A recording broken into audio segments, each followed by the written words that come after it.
Jasami Bookworm podcast with the follow-up on Steve Logan's discussion about his start in music. So, Steve, please continue with your story. Yeah, so up until that point, when I was at university, I hadn't really experienced any sense of conflict between the culture that I came from and the culture that I was living in. I didn't really think of myself as an alien or, somebody who didn't belong.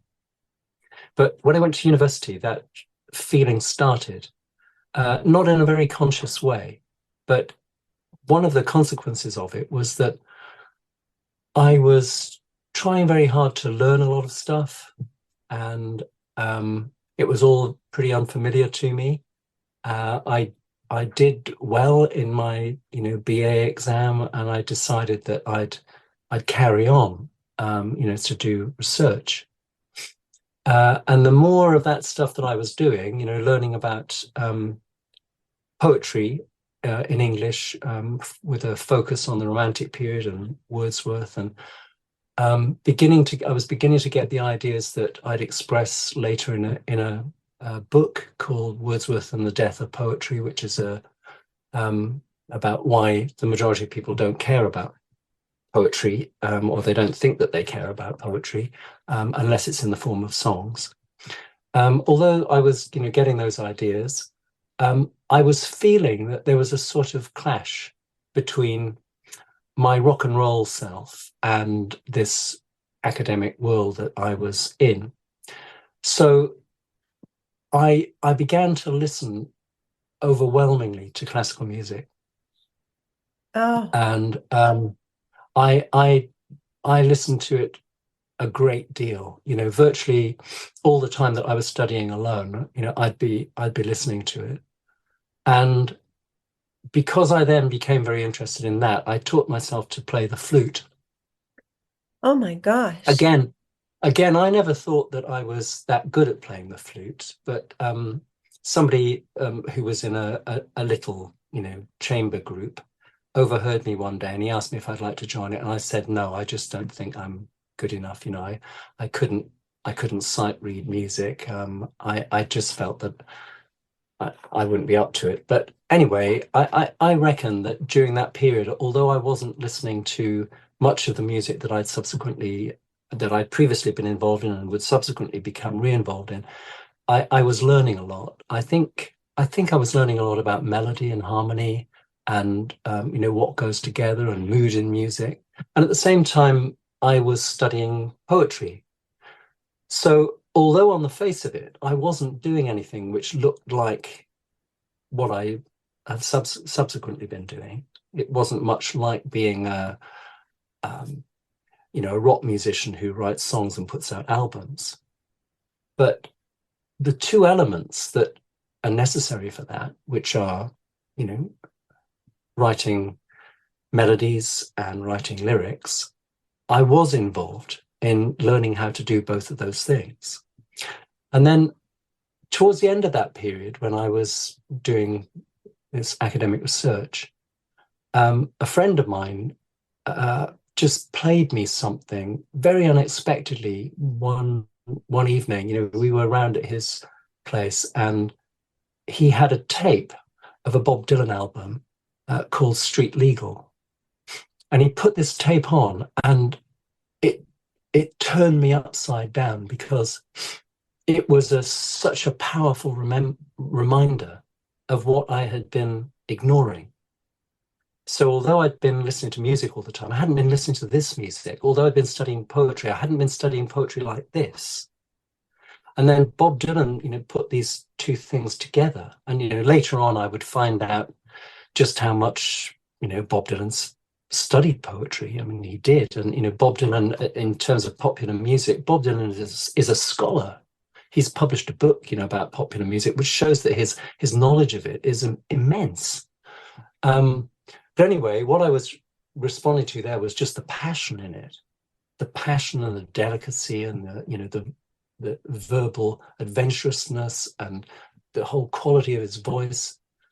So the next day I went out and bought 2 Bob Dylan albums, and started sinking myself really deep in that. And there was a literary critic that I admired called Christopher Ricks, who was also very interested in Bob Dylan, but mostly, just from the point of view of how he used words. Still, it felt like a bit of support. And that was the beginning of me stepping back towards music of the sort that had first entranced me. And I suppose that the first thing I did after that was join various cover bands, groups of people who were just playing miscellaneous selections of songs, but I didn't find it very satisfying. And then I moved to Cambridge, and I was still, working as a lecturer. But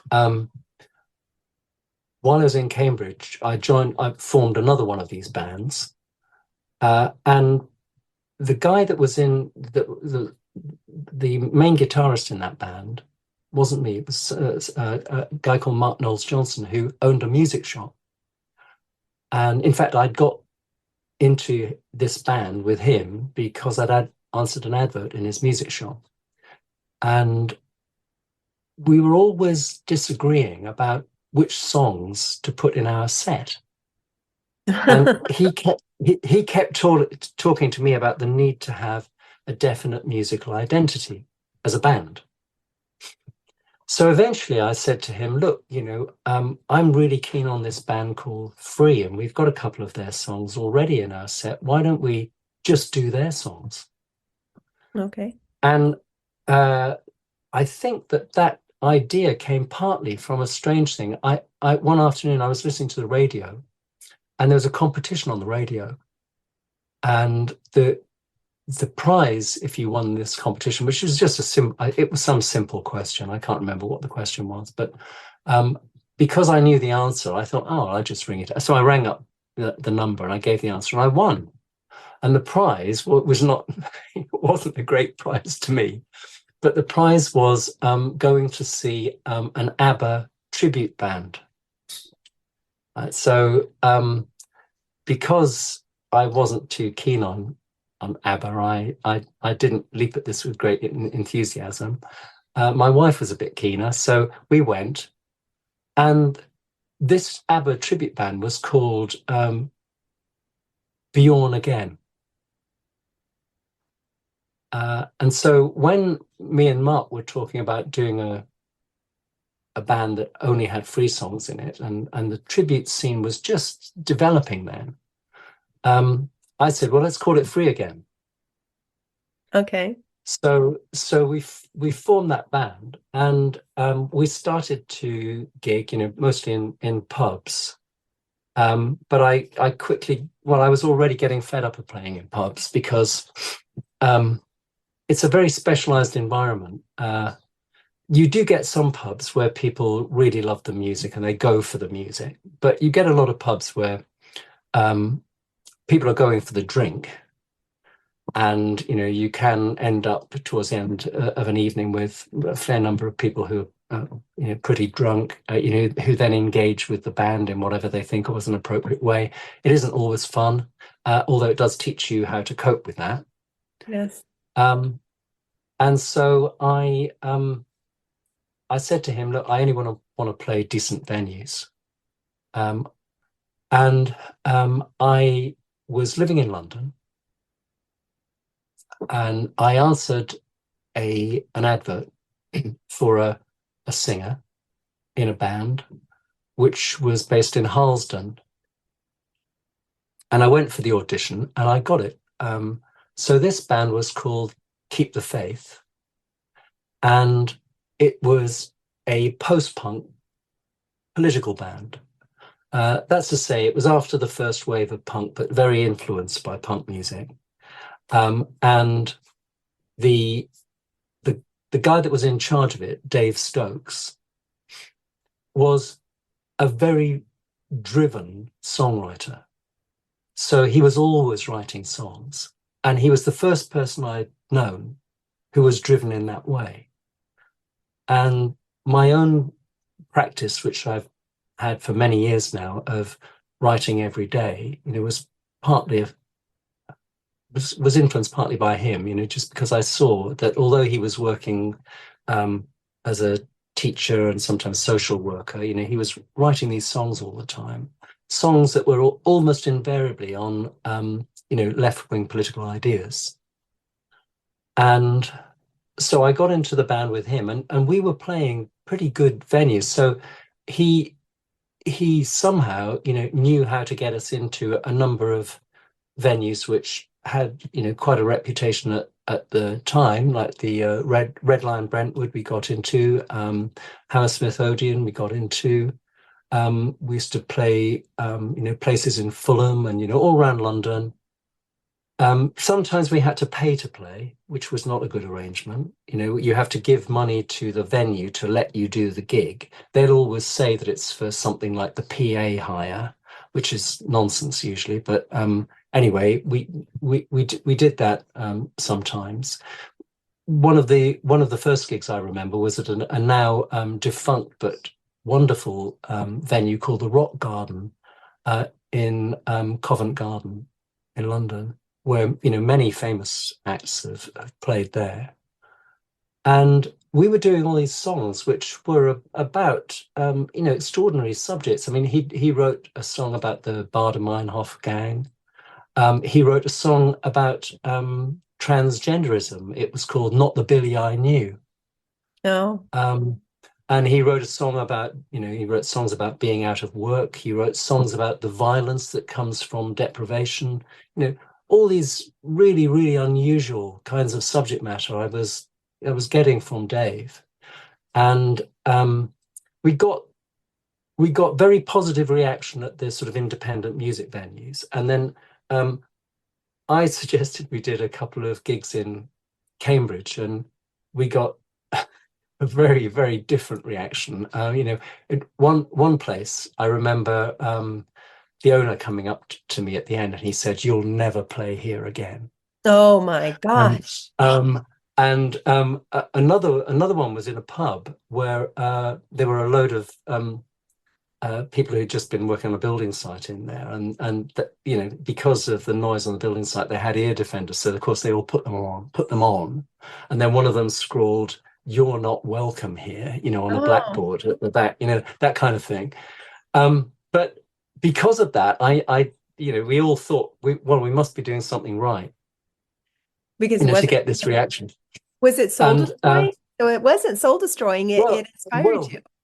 Well, it did. It was very. It was disturbing at the time, but then when we got together and we talked about it, we thought, oh, good. We're clearly doing effective agitprop, and we played a venue in Camden Town in London called the Monarch, and then then I could see the difference between what we were doing and some more extreme things that it was associated with. So I turned up at this venue with my wife in Camden Town, and as we went through the door, to do the sound check, I saw these decorators' tables that were completely covered with pamphlets and flyers and handouts of various sorts. And when I looked at them, there was a load of horrible stuff, about the National Front and about violent revolution. And then one of the bands that were on before us, they all turned up, stripped to the waist and wearing,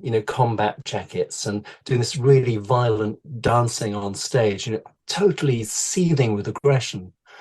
And I could see, well, we're not doing that. We're doing something more like the Clash was doing. We're doing something more like the Manic Street Preachers, I discover later we're doing, which is we were offering a sort of social critique through music, and it wasn't just this sort of shaking a fist in the face of the public, which none of us had any interest in. But because I moved to Cambridge, and because the band was based in London and nearly all the gigs were in London, and at that stage I was really busy, working, just trying to earn enough money, it became difficult for me to be in the band. I'd started writing songs within the band, and it was one of my songs we used to perform regularly. And we made loads of recordings. We did some recordings in studios. We recorded lots of our own gigs. But I wasn't able to continue in it because I just couldn't turn up for rehearsals, and I wasn't hanging out with the other members of the band, like I used to. And so, much to my regret, and it was a really serious loss, which I still regret, I left. And an odd thing about Keep the Faith was how completely it has disappeared without trace. So I have got a large collection of cassette tapes with recordings of us at gigs, at rehearsals, in studios. But we never released any professional recordings. And I have failed completely to identify on social media any former members of the band, though I have tried. So although I'm fully in touch with with all the members of the first band I was in at school, yes, I haven't been able to track down any members of Keep the Faith. And how long were you yeah, in the band? How long was Keep the Faith? How long were you with? I think about 3 years, something like 3 to 4 years. And it was the most serious band I'd been in. I can see now, looking back, that we could have benefited from professional help with our sound. That could have definitely have been better. But in terms of energy and originality, I think that that band had a lot going for it. And it was going to take me quite a while to find my way back to that in my own music. The next band that I joined was called Full Shred, and that was another covers band. And although, again, through being in it, you learn certain elements of stagecraft and you learn different, kinds of music, it didn't have the strong identity that I wanted it to have, although it did play at my wedding. And my wife thinks it's a very sort of tarnished distinction for me to say that I played in the band at my own wedding, because it meant that she had to virtually drag me off the stage so that we could dance together. Your first dance. The evolution from when you started in busking through the bands you were with. When you were busking, did you play cover songs? We did play covers, but I was also playing my own. I was also playing my own songs by then. So yes, there were 2 or 3 songs of mine that we regularly played, and I knew what it was like. So I knew what it was like by then to play my own songs in public. But what didn't happen was I thought that I would get to the point where my own songs sort of took over, and I did get to that point. But it was a long time after, and it's always difficult when you look back on your life to say with any accuracy, it's unfortunate that this or that didn't happen, because other things happen, which have their great benefits, it may be. But I didn't meet a person who could have told me some of the things that I know now. And consequently, I think I spent longer kind of on the tribute scene than I should have done. When after Full Shred, I formed this band called Free Again. And I always expected it gradually to ease out the songs by Free and concentrate on songs by me. But it never did that. So throughout your career, when you started, with the busking and doing cover songs and your own music, Yeah. it took a while for the evolution to occur, and then you had the introduction of the classical music. Do you feel that the parts and pieces you went through evolved into the musician you are now, which we'll discuss in a future Yeah. episode? But do you think if you hadn't have gone through any of those pieces that your music would be different than what it is? Oh yeah. I think definitely if you change anything, you change everything. So if, for example, if I hadn't gone to university, maybe, or if I hadn't stayed at university doing graduate studies and getting into teaching, then it would have been possible for me to concentrate more on music. And um, of course, I'm aware that there were people who were joining bands about the time I joined Keep the Faith who just stayed in them. And if you stay in a band for a long period of time, well, then you develop an identity and you do your changes together. Still, one of the things that I learned was that it's unusual for bands to stay together. Um, there are some very, very striking examples of bands that stay together. Um, the Manic Street Preachers, whom I often mention, are one. Dinosaur Jr., in the States, is another. People think of old bands like the Rolling Stones, but um, most bands don't last all that long, and that was one of the reasons why, after going through all these different outfits, and after being on the tribute scene, I decided that I'd better go out under my own name so that whatever I did with other people would still feel as if it belonged to something stable. It was your own You know, identity, yeah. and that's So when you would say about, what did I learn from this rather variegated set of bands that I was in? Well, I met Mark Knowles Johnson, who was the first person who ever talked to me about having a musical identity. And so it was from him that I began to think about that. When I first heard it, it sounded to me like a pretentious phrase. I didn't, really want to bother about it, but I've come to see that it's important. But it does raise questions that I continue to be bothered by, even now. One of the reasons that you need a distinct identity is so that you can be marketed. yes.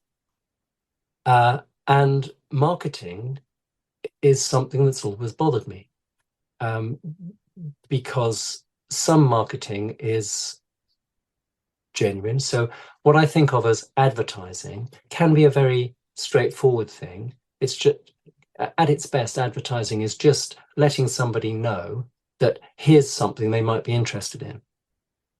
At its worst, advertising tries to make you feel that you want something that you don't want. Yes.